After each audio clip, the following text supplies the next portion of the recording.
Hello everyone, welcome to my YouTube channel. धेरै समयपछि म आज फेरि एउटा भिडियो लिएर आएको छु।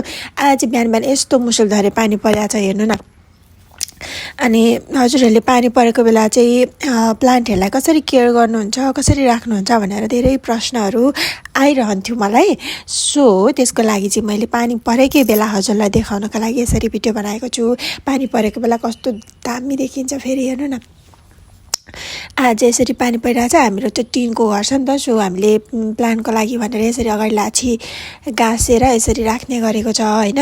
अब यहाँ चाहिँ घाम लाग्दै पनि बिहान 8-9 बजीसम्मको घाम मात्रै मजाले लाग्छ, प्लान्टको लागि एकदम राम्रो हुन्छ। अहिले चाहिँ हामीसँग यति छन् प्लान्टहरू। बर्खा सिजनमा र रेनी सिजनमा चाहिँ साह्रै गाह्रो हुन्छ प्लान्टहरू जोगाउनको लागि।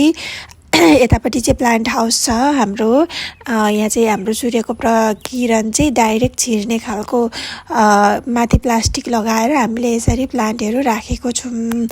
अनि यहाँ हजुरले देख्न सक्नुहुन्छ यहाँ भएको प्लान्टहरूको बारेमा म नेक्स्ट भिडियो बनाउँदै जानेछु, बनाउँदै गरेको पनि छु। हजुरले धेरै माया पनि दिनुभएको छ, त्यसको लागि थ्याङ्क यू सो मच। यहाँ भएको प्लान्टहरू सबै प्लान्टहरूको बारेमा हजुरहरूलाई मैले भिडियोहरू बनाउँदै जानेछु। त्यसको लागि सब्सक्राइब गर्दै गर्नुहोस्। त्यसले गर्दा मैले भिडियो हाल्ने बित्तिकै हजुरलाई अपडेट भइहाल्छ। सो हेर्नुहोस्, यस्तो छ हाम्रो गार्डन चाहिँ। यति नै हो, बेच्नको लागि राखेको होइन। यो चाहिँ होम गार्डन हो, एकदम विशुद्ध। यो चाहिँ घरकै लागि हो है त। अनि यसरी पानी परेको छ झमझम, म छाता ओढेर भिडियो बनाउँदैछु होइन। सिजनमा हुने यो फ्लावर कति राम्रो हुन्छ, हेर्नुहोस् कति राम्रो हुन्छ। यो चाहिँ वर्षमा एकचोटि मात्रै फुल्छ। हजुरहरूले यसलाई यसको चाहिँ दाना पाउँछ, दाना रोपिराख्नुभयो भने अर्को वर्ष मजाले फुल्छ है त। अब यो हाम्रो स्टार फ्लावरहरू भयो, स्टार फ्लावरको पनि निकै कलरहरू भेराइटिजमा छ हाम्रो। अनि यो फ्लावर छ, यो पनि रेनी सिजनमा हुने फ्लावर हो। जति नै पानी परे पनि केही हुँदैन, बाहिरै छ हेर्नुहोस् है त। यो जहिले तहिले बाहिरै हुने हो।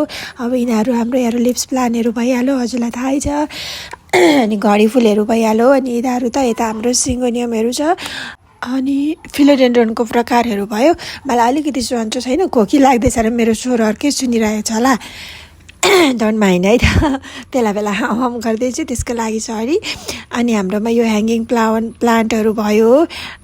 मैले तपाईँलाई ह्याङ्गिङ प्लान्टको बारेमा एउटा लङ भिडियो बनाइदिएको छु, ह्याङ्गिङ प्लान्टहरूको भेराइटिजहरूको बारेमा है त। यस्तै छ हाम्रो प्लान्टहरू। बर्खामा निकै कम हुन्छ, अब समर सिजन लागे पछाडि चाहिँ एकदम धेरै हुन्छ। भिडियोहरू पनि एकदम धेरै आउँछ। म हजुरलाई सबै अपडेट गर्दै जानेछु है त। मैले यो अपराजिता फ्लावरको बारेमा पनि हजुरलाई अघिल्लो भिडियोमा सबै जानकारी दिइसकेको छु। मेरो अघिल्लो भिडियोहरू हेर्न सक्नुहुनुहुन्छ हजुरले। सरी।